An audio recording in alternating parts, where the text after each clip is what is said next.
Creative Siren, and this is 6 Days of Christmas Polymer Clay Edition.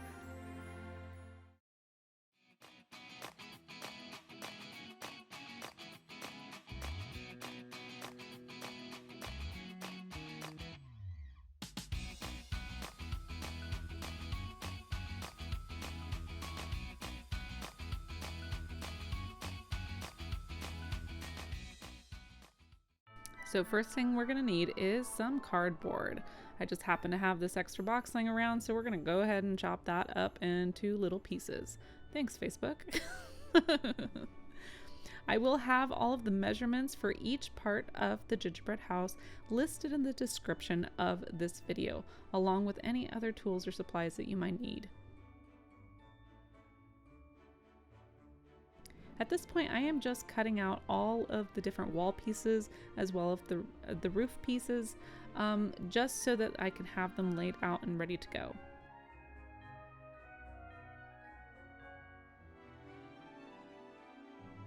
Now at this point, I decided that it's probably best to go ahead and write on each individual piece what they are, and that way I don't confuse myself later. Now you're going to lay out your clay and you're going to start tracing your pieces right over that clay. We want that clay to match up really well with each piece that we have cut out.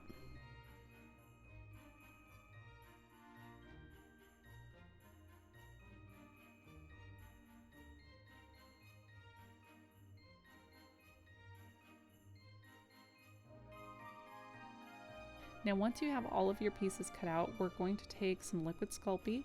We're going to spread it around onto our cardboard, because who needs brushes? And then we're going to lay our piece of clay right on top.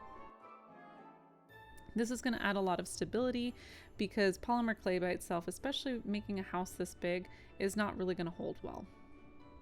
Then I have my toothbrush that I just used for polymer clay, and I am going to use that to add texture all over each one of these wall pieces.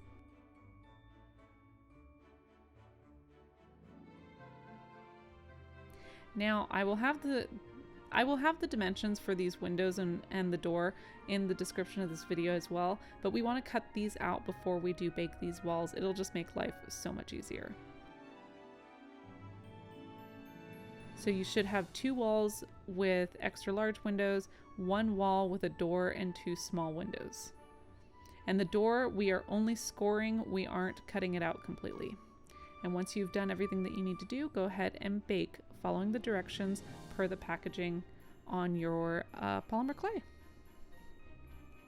Once those are all nice and baked, it's time to cut out the windows. So go ahead and grab your hobby knife here, and we're going to go in and we're going to cut out the remaining cardboard from the windows that we have here.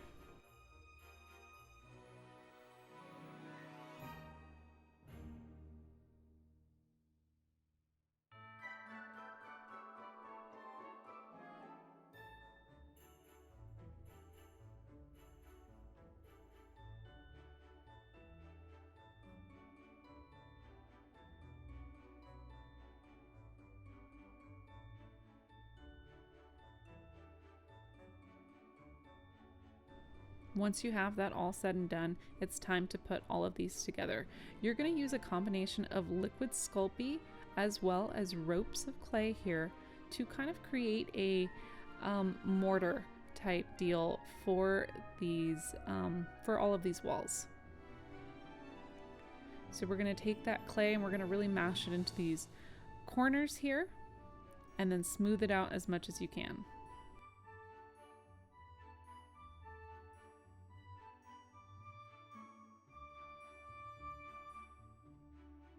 And go ahead and do that on the outside of the walls as well. Don't worry, we will cover all of this up later on once we add our decorations.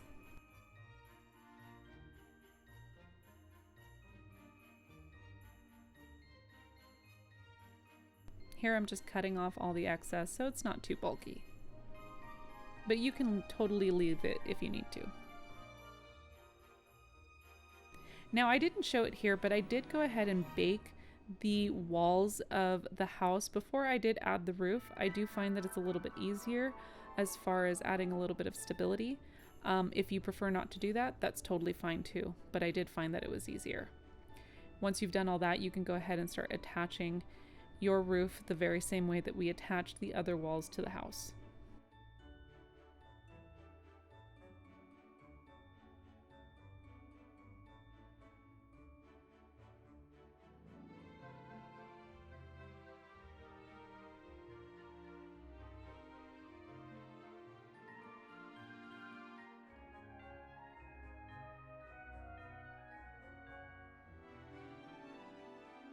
Now that our house is all nice and baked and cooled and one solid piece, go ahead and grab your paint and let's give it a full makeover.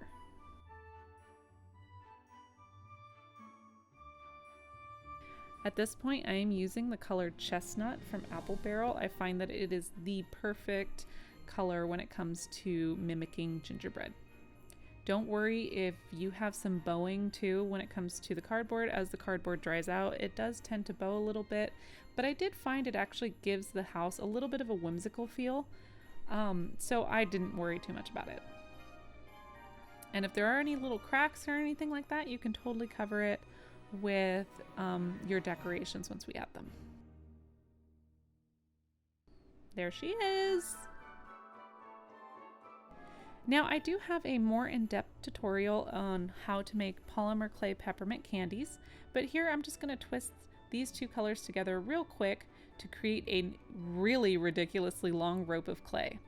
I'm going to use this peppermint rope to go around the borders of all of my windows.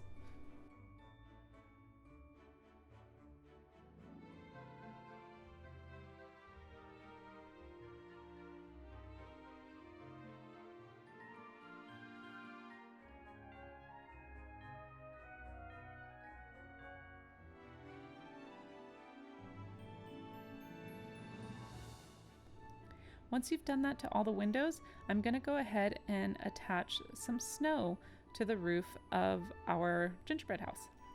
Now at this point I am using Super Sculpey Ultralight. The Ultralight is really fluffy. It reminds me of marshmallow fluff, so I thought that that was a really perfect addition to creating that snow look on the top of the house. Once you get it attached with your liquid Sculpey, we can go ahead and cut off the excess.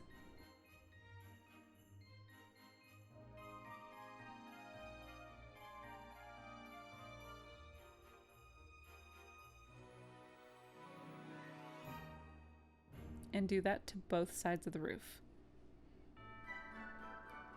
Now I did create another little peppermint cane here, a thicker one, and I'm going to go ahead and adhere that right down the center of our roof.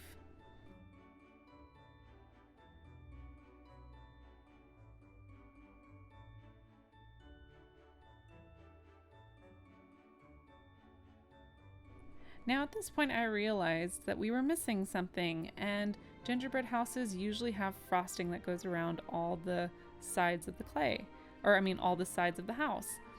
So I went ahead and I grabbed some liquid Sculpey and I grabbed some white clay and I just smashed that in the same way that we did when we originally constructed the house.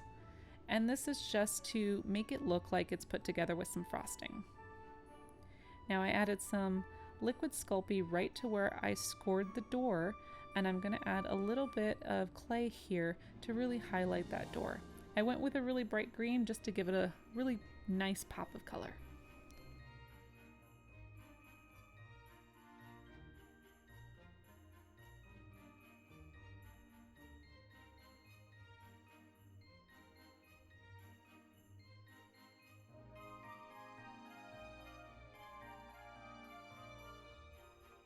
Now I'm going to add a little bit of liquid Sculpey around the outside of the door, and I'm going to add another peppermint rope on the outside. I think I added some green to this one, so it's red, white, and green, just to be a little bit different than the windows. Now I did add an archway at the top because I plan to add some snow over that arch, and that's just going to help it hold its shape. And this door would not be complete without a little purple gumdrop doorknob. Now here's where I start to make the wreath. So I'm just grabbing some green clay. I'm going to adhere it in a circle with some liquid Sculpey. And then I'm actually going to take some small scissors and I'm going to snip it all the way around to mimic the look of leaves. This is one of my favorite ways and one of my easier ways to make things look a little fluffy, like they have foliage on it, without too much of a painstaking ordeal. Or without it being too much of a painstaking ordeal. It's actually fairly quick. See how pretty?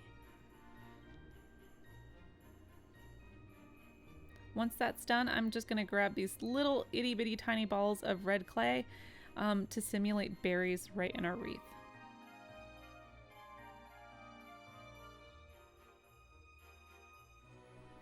And so it looks something like that.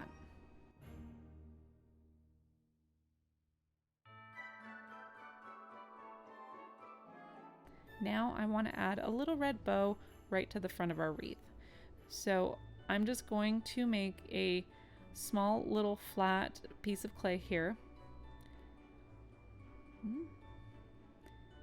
And I'm going to fold it into itself. I guess I thought I was going to cut it, but I decided not to. And then you're just going to pinch the middle. Fluff it up with your needle tool there, and so you'll have a nice little bow. You can take another piece of clay and wrap it around the middle so it's got so it hides all of the other pieces and really starts to look like a bow. Now I'm going to cut out its two little tails here, and we're going to attach that first to our wreath. And that way we can just lay the bow right on top.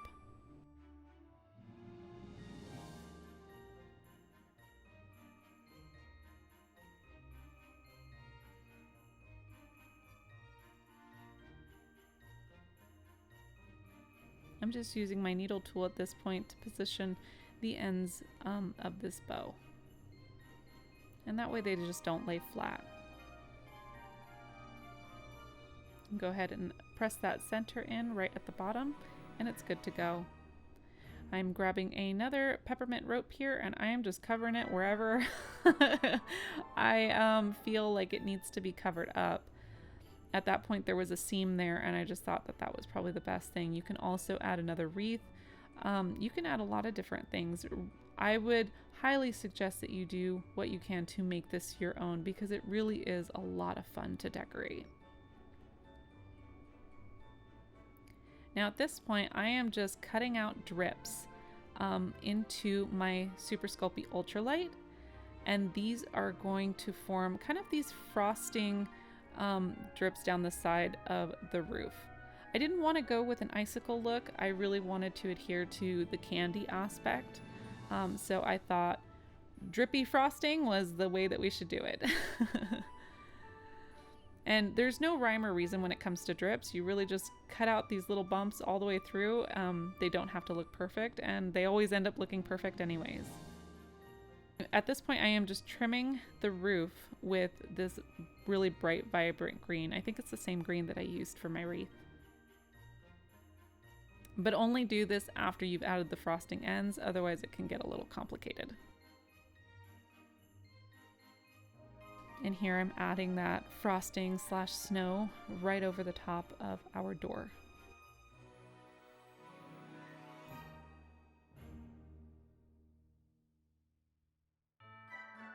And again, cutting out those drips.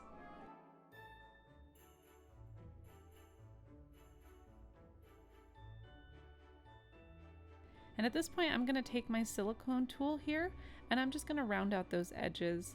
That way it doesn't look too harsh after being cut. Now let's focus on these windows. I do actually want to add some lights on the inside of this. So in order to disperse the light really nicely, we're going to add some translucent clay right over these windows. So you want to roll out this clay as thin as you possibly can get it, and then add a little bit of liquid Sculpey and adhere these very thin sheets right over each and every window.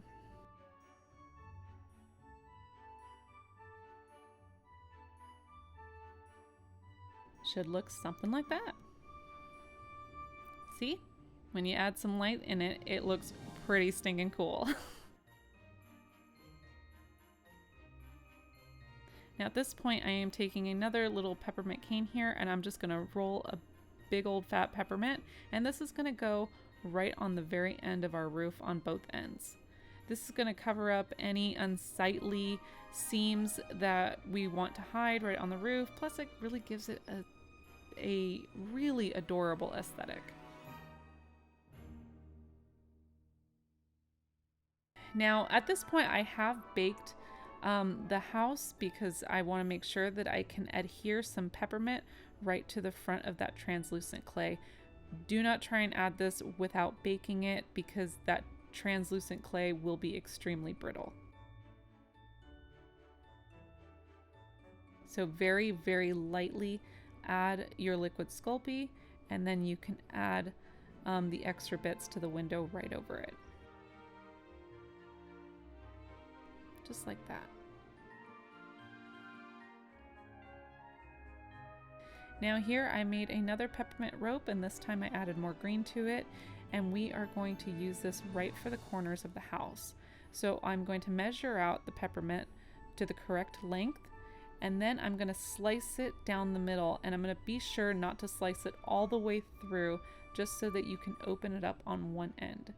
Then add a little bit of liquid Sculpey to that corner, and then you can adhere your candy cane to that corner.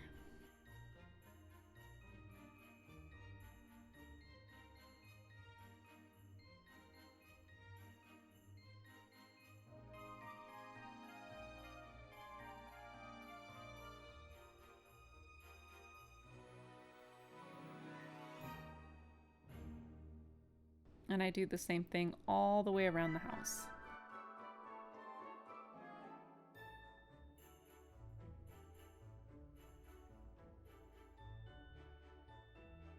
Now here, we cannot have a gingerbread house without some gumdrops. So that's what we're gonna do. I do have a more in-depth tutorial in the gingerbread man keychain on showing you exactly how I do these gumdrops. But here I'm just gonna show you real quick. I am just taking some polymer clay and I'm shaping it in the shape of a gumdrop, and I'm gonna align the whole bottom of the gingerbread house here with whatever gumdrop I could possibly want. And we're gonna do that all the way around.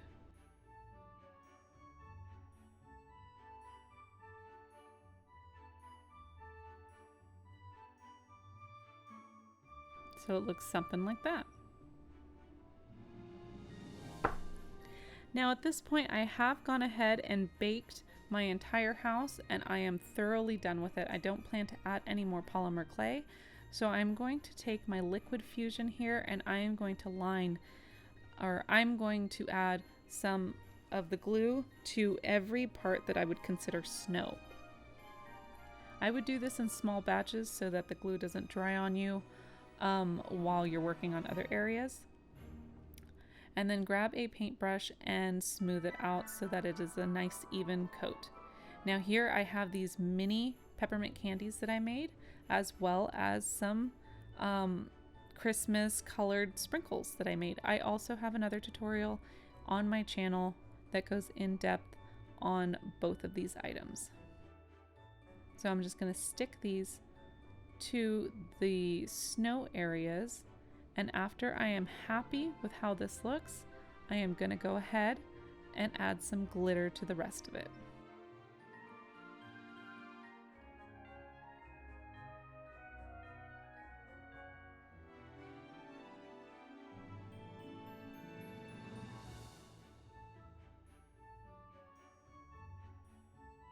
And now with the liquid fusion, you're going to want to let it sit and dry before you really start propping it back up. And now we're going to do the same kind of thing to our gumdrops here. We're going to add our glue on all of the gumdrop pieces and spread it out nice and evenly.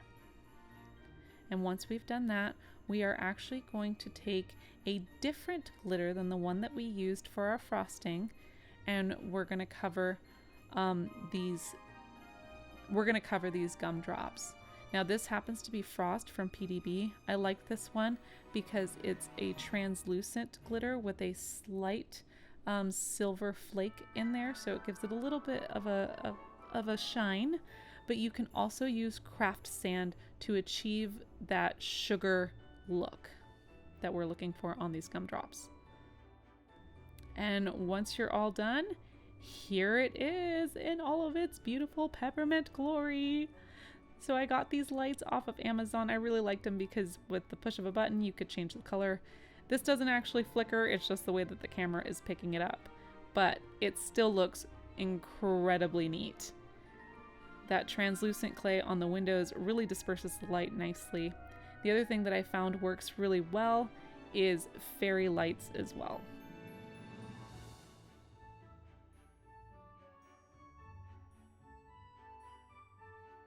Now in this case, I decided to actually add both. So I will eventually hot glue these fairy lights to the inside of the house and adhere that Amazon light. And what's really neat here is it gives it kind of an ombre effect, which is cool.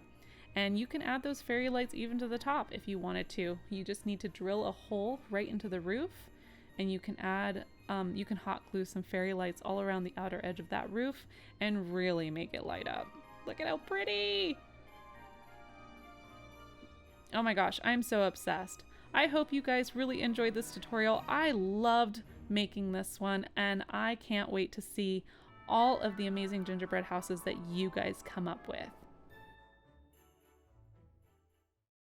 If you loved this video, be sure to click here to see our last video. And don't forget to subscribe so you never miss another tutorial. See you later. Bye!